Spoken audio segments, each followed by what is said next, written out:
বিজেপিকে এই বাংলায় যে জায়গা দিল তাকে যদি আপনি জিতিয়ে রাখেন, বিজেপিকে কি হারানো হবে? হবে হারানো? একটু ঠান্ডা মাথায় বুঝবেন। যারা একটু বাপের বয়সী, 2011 সালের পরিবর্তনের বিষয়টা যারা ভালো করে দেখেছে, তখন তো আমরা সব ছোট ছিলাম, এখনো খুব বড় হয়ে গেছে এরকম ব্যাপার নয়, কিন্তু বাপের বয়সী যারা একটু ভালো করে দেখেছেন, যারা বাপের বয়সী ভালো করে দেখেছেন, 2011 সালের আগে এই বসিরহাটে বিজেপি বলে কিছু ছিল? এই এক কথায় উত্তর দেন। পশ্চিম বাংলায় বিজেপি বলে খুঁজে পাওয়া যেত? আতস কাঁচ দিয়েও বিজেপিকে খুঁজে পাওয়া যেত না। 11 সালের পর থেকে আস্তে আস্তে বিজেপি হতে লাগলো। এই রহস্যটা জানতে হবে। শুধুমাত্র আপনাকে আমাকে বলছে বিজেপিকে আটকান, বিজেপিকে আটকান, শুধু বিজেপিকে আটকে লাভ হবে না, বিজেপির চাস্তো ভাই তৃণমূলকেও আটকাতে হবে, নাহলে চাস্তো ভাইয়ের জন্য এই গলা ফাটাবে। কি বলছি বুঝতে পেরেছেন? আমি উদাহরণ দেবো, প্রমাণ দিয়ে কথা বলি। আপনারা বলুন 2011 সালের আগে খুঁজে পাওয়া যেত না বিজেপি, 2011-র পরে হলো। 1998 সালের আগে পশ্চিম বাংলায় বিজেপি চাষ করার অনেক চেষ্টা করেছিল, কিন্তু জ্যোতিবাবু স্প্রে করে বিজেপিকে বাংলায় চাষ করার জায়গা দেয়নি। কিন্তু পরবর্তীতে আমরা দেখছি, কি দেখলাম, যে বিজেপি দেখলো সরাসরি সে নিয়ে এই মাঠে চাষ করতে পারবে না, অনেক টাফ হয়ে যাচ্ছে তার জন্য, সেই জন্য তৃণমূলের হাত ধরলো। তৃণমূলের হাত ধরেনি, তখন মমতা ব্যানার্জির হাত ধরলো। মমতা ব্যানার্জিকে কংগ্রেস থেকে বার করে নিয়ে এসে তৃণমূল কংগ্রেস নামক দলটা তৈরি করে দিল বিজেপি। কি বলছি বুঝতে পেরেছেন? আমি অন্যায় কথা বলিনি, তার জন্য প্রায় আমার 20টা মামলা। যদি একটা অন্যায় কথা বলি তাহলে মমতা ব্যানার্জি আমাকে ছেড়ে দেবে? ছাড়বে না, আমার নামে প্রচুর মামলা দিয়ে দেবে। কিন্তু রেকর্ড হচ্ছে, এই সামনে বলছি, আপনারা শুনে রাখুন। তৃণমূল যে দলটা তৈরি হয়েছে, এই দলটা বিজেপি তৈরি করে দিয়েছে, তৈরি করে মমতার হাতে গিফট করেছে। কি দায়িত্ব ছিল মমতা ব্যানার্জির? বিজেপির জন্য অনুকূল পরিবেশ তৈরি করা। আজকে এই মাঠ যেটা আছে এখানে, কালকেই যদি আমি বলি এই মাঠে আমি ধান চাষ করব, এটা কি সম্ভব হয়ে উঠবে? এটা ধান চাষের মতো উপযুক্ত মাঠ নয়। হয় মাটি চেঞ্জ করতে হবে, নালে পানি দিয়ে, তারপরে কি বলে গো, ট্রাক্টর দিয়ে চষে চাষে বীজ লাগাতে হবে, ধান গাছ বড় হবে, তারপরেই ধান হবে। সময় সাপেক্ষ নয় তো। 1998 সালের আগে বিজেপি দেখলো এই মাঠে চাষ করতে পারবো না, এই মাঠে চাষ করতে গেলে ঠিক লোককে লাগাতে হবে। সেই ভদ্র মহিলাটার নাম হচ্ছে মমতা ব্যানার্জি। আজকে পশ্চিম বাংলায় বিজেপির যা বাড়বাড়ান্ত, বিজেপির যা লাফালাফি হম্বিতম্বি, সবটার জন্যই পশ্চিম বাংলায় যদি সব থেকে বেশি কেউ দায়ী থাকে, তার নাম মমতা ব্যানার্জি। আর আপনারা ভাবছেন মমতা ব্যানার্জিকে দিয়ে বিজেপিকে আটকাবো? আরে বিজেপির গর্ভে মমতা ব্যানার্জির জন্ম হয়েছে, মানে তার দলের জন্ম হয়েছে, সে কি করে আটকাবে? তাই আপনাদের বলবো, যদি চান বিজেপির এই লম্ফঝম্প বন্ধ করতে হবে, যদি চান বিজেপির এই হই হই বন্ধ করতে হবে, যদি চান শুভেন্দু অধিকারীর মুখে লিকোপ্লাস্ট লাগাতে হবে, তথা মুখকে বন্ধ করতে হবে, যদি চান আপনারা বিজেপির এই অন্যায় সাম্প্রদায়িক শক্তিকে বাংলা থেকে বিতাড়িত করতে হবে, তাহলে আপনাদের বলবো চলুন ফিরে যাই 2011 সালের আগের ইতিহাসে। চলুন ফিরে যাই, আমরা একটু ফিরে যাই 2011-র আগে। 2011-র আগে পশ্চিম বাংলায় তৃণমূল ছিল না ক্ষমতায়, বিজেপিকেও দেখা যেত না। তাই সময় এসেছে 2026, যদি আপনারা চান বিজেপিকে আটকাতে হবে, বিজেপিকে রুখতে হবে, তাহলে এগিয়ে আসুন, চলুন। আসল যে বিজেপিকে নিয়ে আসছে সেই তৃণমূলকে আমরা যদি 2026-এ রাজনৈতিক ভাবে শেষ করতে পারি, তাহলে বাংলা থেকে বিজেপিও শেষ হয়ে যাবে। কি বলছি বুঝতে পেরেছেন? তবে এর সাথে একটা কথা থাকে, বিজেপিকে হারিয়ে, তৃণমূলকে হারিয়ে আপনি কি বিজেপিকে আনতে চাইছেন? কোনো দিনের জন্য নয়। তার আগেই বললাম জীবন দিতে তৈরি আছি আমরা। কিন্তু প্রশ্ন এখানে, 2014-র আগে, 11-র আগে তৃণমূল ছিল না, বাংলাতে বিজেপিও ছিল না। 11-র পরে তৃণমূল আসলো, বাংলায় বিজেপি আসলো। তাহলে আসি আমরা 2026-এ তৃণমূলকে উল্টাই, বাম সহ আইএসএফ ধর্মনিরপেক্ষ শক্তিকে নিয়ে আসি, বিজেপিও ফিনিশ হবে। আর একটা উদাহরণ দিয়ে আমি যাচ্ছি। এই মাঠে কিছু কিছু জায়গায় ঘাস আছে, তাই না? আর আমরা যারা এখানে চাষি ভুষি যারা আছি ভালো করে জানি, যেখানে পানি আসবে সেখানেই ঘাস হবে, আর যেখানে ঘাস হবে সেখানেই গরু ছাগলের উৎপাদ বাড়বে। এবার গরু ছাগল সবজি নষ্ট করবে, তাই না? তো সবজি নষ্ট না হয়, উৎপাদ না হয়, ব্যারিকেড দিচ্ছেন আপনি। আর ব্যারিকেডেই যদি আপনার দুর্বল হয়ে বসে পারে, ব্যারিকেডই যদি ছাগলের সাথে কম্প্রোমাইজ করে নাই, এই ব্যারিকেডই যদি ছাগলকে ঢোকা গরুকে ঢোকার সুযোগ দেয়, আপনি তাহলে কি করবেন? বুঝতে পারছেন কি বলছি? আপনি বলছেন মমতাকে, বিজেপিকে আটকাবো, বিজেপিকে আটকানোর জন্য মমতাকে ব্যারিকেড দিচ্ছেন। ওই মমতা ব্যানার্জি তো, ওই মমতা ব্যানার্জি তো ব্যারিকেড হয়ে দাঁড়িয়ে থাকলেও বিজেপিকে বাংলায় সুযোগ দিচ্ছে। নালে শুভেন্দু অধিকারী একের পর এক যেভাবে সম্প্রীতি বিনষ্টর কথা বলছে, ঐক্য বিনষ্টর কথা বলছে, সব মুসলিম হিন্দু মুসলিম একসাথে বসবাস করি আমরা, আমাদের বিরুদ্ধে যেভাবে বিষ ছড়াচ্ছে, এতক্ষণ ধরে তো শুভেন্দু অধিকারীকে জেলের মধ্যে রাখা দরকার ভাই। কেন কেন রাখছে না? কেন রাখছে না এটাকে জানতে হবে। রাখলেই তো সব খেলা ধরে ফেলবেন আপনারা, ভয় তখন আর ভয় থাকবে না, ভয়ে ভয়ে আপনাদের রাখছে। আপনাদের বলবো, এই পশ্চিম বাংলায় বিজেপি এর আসার সাপ্লায়ার লাইনটা হচ্ছে তৃণমূল। এখানে যদি পানি না আসে ঘাস জন্মাবে না, ঘাস না জন্মালে ছাগলও আসবে না। তাই পশ্চিম এখানে পানি আমাদের টার্গেট করতে হবে, পানি আসা সাপ্লায়ার লাইনটাকে কাটা। পানি আসা সাপ্লাই লাইনটা কেটে দাও, মাঠে পানি ঢুকবে না, ঘাস তৈরি হবে না, ছাগলের উৎপাত হবে না। তাই পশ্চিম বাংলায় বিজেপি আসার সাপ্লায়ার লাইনটা হচ্ছে তৃণমূল। তাই আমাদেরকে ঐক্যবদ্ধ হতে হবে। এই সাপ্লায়ার লাইন নামক তৃণমূলটাকে কাটলেই বিজেপি ফিনিশ হয়ে যাবে। হবে তো নাকি? 2021 তো একটু ভুল হয়ে গেছে আমাদের, এখন হাত কামড়াচ্ছে না। যদি 10টা নওশাদ সিদ্দিকী পাঠাতাম, এসআইআর নিয়ে এরকম করার সাহস দেখাতে পারতো না। একা মানুষ বাবু কত জায়গায় ছুটবো। আমার তো ইচ্ছা করছে নির্বাচন কমিশনের অফিসটা ঘিরে বসে রাখতে, কোনো ব্যাটাকে ঢুকতেও দেবো না, বেরোতেও দেবো না। কিন্তু কথা হচ্ছে আমি একা মানুষ, ওই দিক সামলাবো না এই দিক সামলাবো। আজকে আমার সুপ্রিম কোর্টে মামলা ছিল, আজকেও সুপ্রিম কোর্টে আমার মামলা ছিল, কিন্তু কদিকটা সামলাবো ভাই? তাই যদি মনে করেন আগামী দিনে আমার হয়ে বেশি বলার লোক দরকার, তাহলে আমি আপনাদের বলবো দ্বিতীয় ভাঙড় আপনাদেরকে তৈরি করতে হবে। ভাঙড়ের বীর পুরুষেরা দেখিয়ে দিয়েছে, আপনারও নিজেদেরকে বীর পুরুষ প্রমাণ করুন, বীরাঙ্গনা প্রমাণ করুন, যে কোনো কথা হবে না, কে আসছে কে যাচ্ছে গল্প শুনিয়ে আমাদের লাভ হবে না।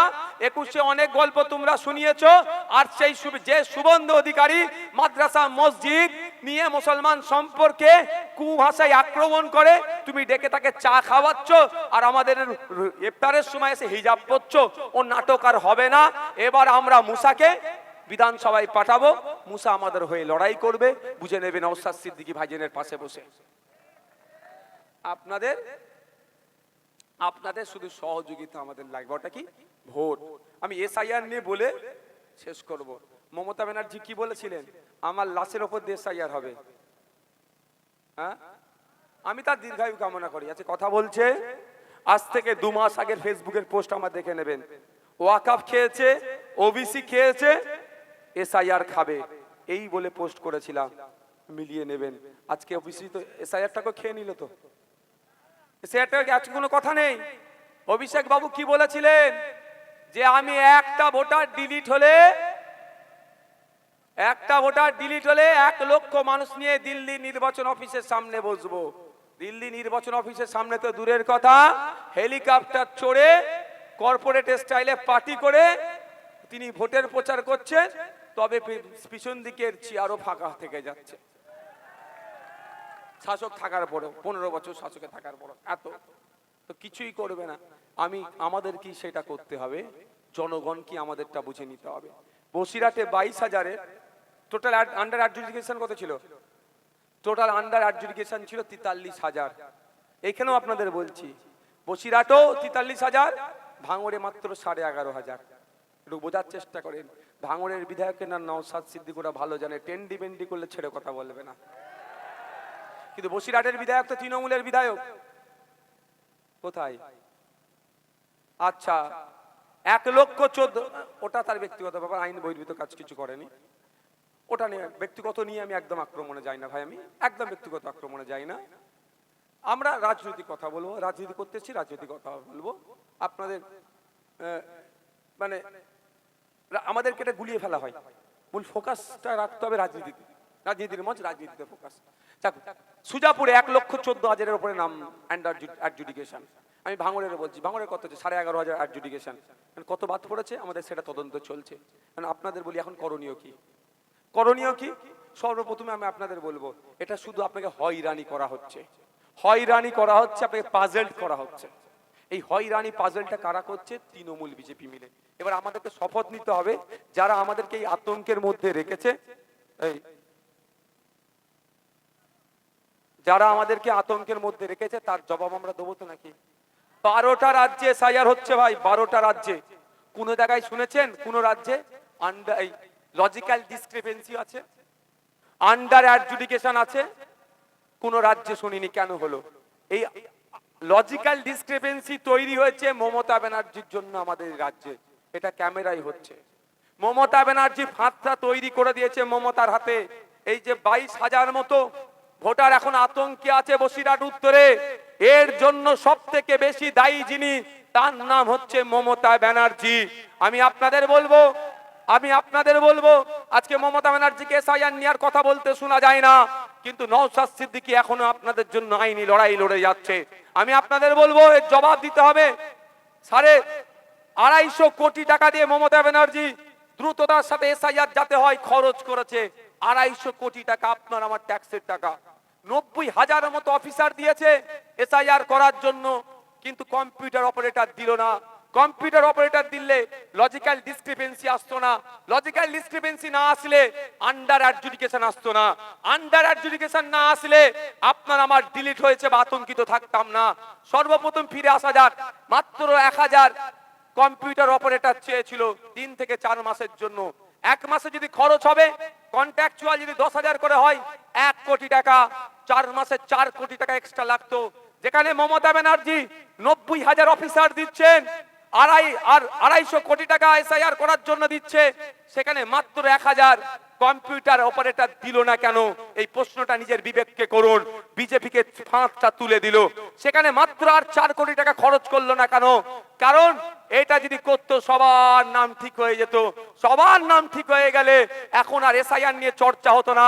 মমতা ব্যানার্জির চুরি, দুর্নীতি, কয়লা চোর, ছাগল চোর, গরু চোর, ভেড়া চোর, এই চোরেদের বিরুদ্ধে আমরা কথা বলতাম। এই চোরেদের বিরুদ্ধে কথা বলার পরিবর্তে আমাদের এখন কি করতে হচ্ছে?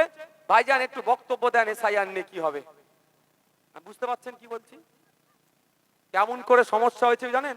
আপনার নামের একটা ফুল স্টপ ছেড়ে গেছে কম্পিউটারে, আপনাকে আন্ডার এই লজিক্যাল ডিসক্রিপেন্সি, আর লজিক্যাল ডিসক্রিপেন্সির পরেই আপনার আন্ডার অ্যাডজুডিকেশন, তারপরে ডিলিট হচ্ছে। অবাক কাণ্ড, অবাক কাণ্ড। 2002 এর ভোটার লিস্ট বাপের দেখিয়ে ছেলে পার হয়েছে, ছেলে বৈধ ভোটার, বাপ এখন অবৈধ ভোটার হয়ে গেছে। এখন ট্রাইব্যুনালে গিয়েছে। আজকে ডেটেও বলবো, আতঙ্কিত হবেন না, আতঙ্কিত হলে সমাধান হবে না। আমরা এই বসিরহাটের জন্য খুব তাড়াতাড়ি উকিল রেডি করছি, কিভাবে ফর্ম ফিল আপ করে কোথায় কি লিখে জমা দিতে হবে তা রেডি করছি। আপনারা আজকে আমাদের টিমের সাথে কথা চলছে, আমরা কথা বলছি যাতে আপনাদের ভোটাধিকার কেউ না কাটতে পারে, তার লড়াই করছি। তবে আমি দাদুর কবর দেখাতাম, অনেকের রাগ হতে দেয় না। আজ আমি কি করতে পারি ভাই, সাউন্ড সিস্টেমটা আমার হাতে আছে, তো ওটা আছে, সময় নেই, ওই হই হই করলে আরো সময় নষ্ট হয়ে যাবে ভাই। তো আমি আপনাদের বলবো এতটুকু কথা, দাদুর কবর দেখাতাম, অনেকের রাগ হতো না। আজকের দিনে বলছি, আপনার ভোটাধিকার ফেরতের জন্য হয়তো দাদুর কবরটাও কাজে লাগতে পারে, মিলিয়ে নেবেন আগামী দিনে। কেন বলুন তো, কেন বলুন তো?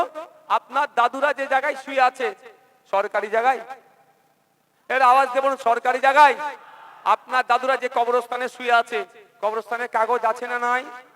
দলিল আছে না নাই? পর্চা আছে না নাই? ওই দলিল পর্চায় আপনার ভারতীয় হবার প্রমাণ দেবে। ভোটার লিস্টে নাম কখন উঠবে বা থাকবে? ভারতীয় হতে হবে, 18 বছরের ঊর্ধ্বে বয়স হতে হবে।